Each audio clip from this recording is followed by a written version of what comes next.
પોરબંદર મહાનગરપાલિકાની જે ચૂંટણી છે તેને આડે હવે ગણતરીના દિવસો બાકી રહ્યા છે, ત્યારે જે વોર્ડો જે છે અલગ અલગ તેના ઉમેદવારો છે તે પૂરજોર જે પ્રચાર પ્રસાર છે તે કરતા જોવા મળી રહ્યા છે। આપણે હાલ ઊભા છીએ મહાનગરપાલિકાનો જે વોર્ડ નંબર 1 છે તે વોર્ડ નંબર 1માં આવતા જનકપુરી વિસ્તારમાં। અહીં જે ભાજપના ઉમેદવારો જે છે તેઓ હાલ પ્રચાર જે કરી રહ્યા છે, ત્યારે આપણે વોર્ડ નંબર 1ના જે ભાજપના ઉમેદવાર અજયભાઈ બાપોદરા છે તેમની સાથે વાત કરશું। અજયભાઈ, પ્રચાર માટે નીકળ્યા છો, કયા મુદ્દાઓને લઈને મતદારો છે તેમની પાસે જઈ રહ્યા છો?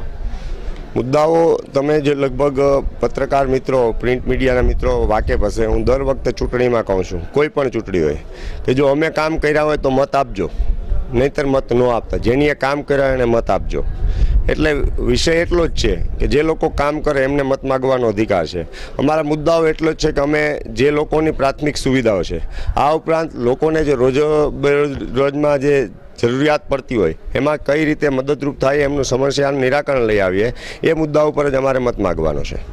આપણે જે વિસ્તારમાં અત્યારે ઊભા છે જનકપુરી, આ વિસ્તારોમાં ગત ચોમાસામાં છેલ્લા 2-3 વર્ષથી પાણી ભરાવાનો પ્રશ્ન છે, તો તમે પાછા આવશો તો આના ઉપાય માટે શું કરશો?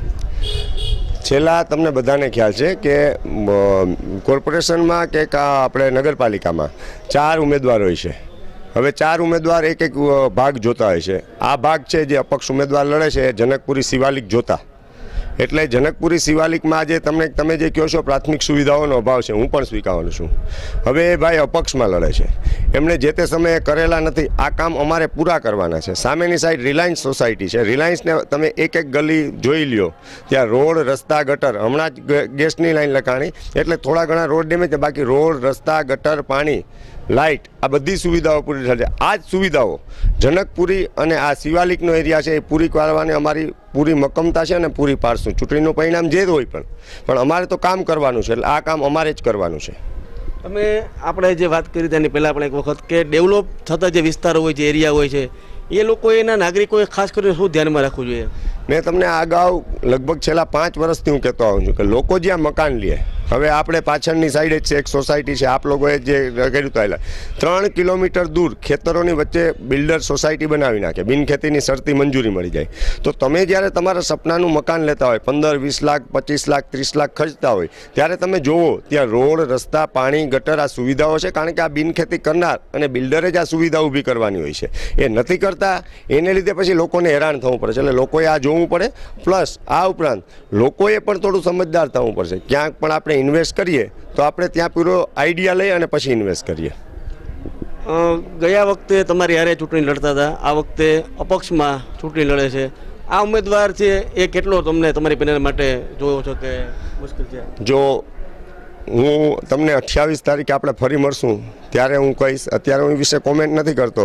બાકી ભારતીય જનતા પાર્ટી, માનનીય નરેન્દ્રભાઈ મોદી, અમિતભાઈ શાહ અને અહીં ભૂપેન્દ્રભાઈ પટેલ અને માનનીય જગદીશભાઈ વિશ્વકર્મા, એમના નેતૃત્વમાં જે ભારતીય જનતા પાર્ટી સતત લોકોના કામ કરે છે અને લોકોની વચ્ચે જાય છે, અંત્યોદય સુધી પહોંચવું, ભારતીય જનતા પાર્ટીનું મુખ્ય સૂત્ર આ જ છે કે અંત્યોદય સુધી પહોંચવું। તો અમે લોકો એ જ વિચારધારા સાથે ચાલીએ છીએ, એટલે બીજા કોઈ આવા અપક્ષ ઓલું હોય એમાં અમારે જાજુ વિચારવાનું નથી, અમારે અમારું કામ કરવાનું છે અને અમારા કામના મત માગવાના છે। અજયભાઈ બાપોદરા સહિતની જે પેનલ જે છે એને શા માટે મતદારો મતદાન આપે, મતદારોને શું અપીલ કરશો? મતદારોએ મત એ માટે આપવાનો છે કે જે એરિયા કે જ્યાં ફોર એક્ઝામ્પલ આપણે જુબેલી લે કાલે કે જ્યાં પાણીની અલગ અલગ વ્યવસ્થાઓ છે, અમુક એરિયાઓમાં 24 કલાક આવે છે અને અમુક એરિયા આવે છે કે બિચારાઓને 5-5 દિવસે પણ પાણી નથી મળતું, તો સમાંતર મારા ઘરે કાયમી પાણી આવે તો બીજાના ઘરે પણ, સામાન્ય નાગરિકના ઘરે પણ કાયમી પાણી જવું જોઈએ, આ વ્યવસ્થા ઊભી કરવી। આ ઉપરાંત જુબેલીમાં એક ઓફિસ, અન્ય અલગથી ઓફિસ હું ચાલુ કરવાનો છે। ચૂંટણીનું પરિણામ જે હોય, મેં આની પહેલાં પણ કીધું હતું, મને ટિકિટ ન મળી હોત તો પણ હું લોકોના કામ કરવાનો મૂકવાનો જ નથી, એટલે અલગથી જુબેલીમાં ઓફિસ ઊભી કરવામાં આવશે અને જુબેલીના લોકોને દૂર ક્યાંય ધક્કો નહીં ખાવા પડે, જુબેલીની વચ્ચે જ આ ઓફિસ કામ કરશે અને લોકોની સમસ્યાઓનું નિરાકરણ એ જ ઓફિસ થશે। આ ઉપરાંત જે એરિયા છે, નવી સોસાયટીઓ છે કે જેના 10-10 વર્ષથી લોકોએ મત આપ્યા હતા અપક્ષ ઉમેદવાર જે અત્યારે છે ને, પણ છતાં ક્યાંય નથી કરતા, એ એરિયાઓનો વિકાસ અમારે જ કરવાનો છે।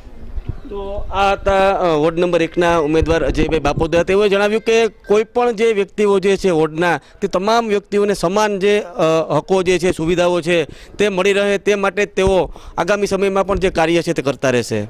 પ્રતિશ સિલુ, પોરબંદર, મિરર।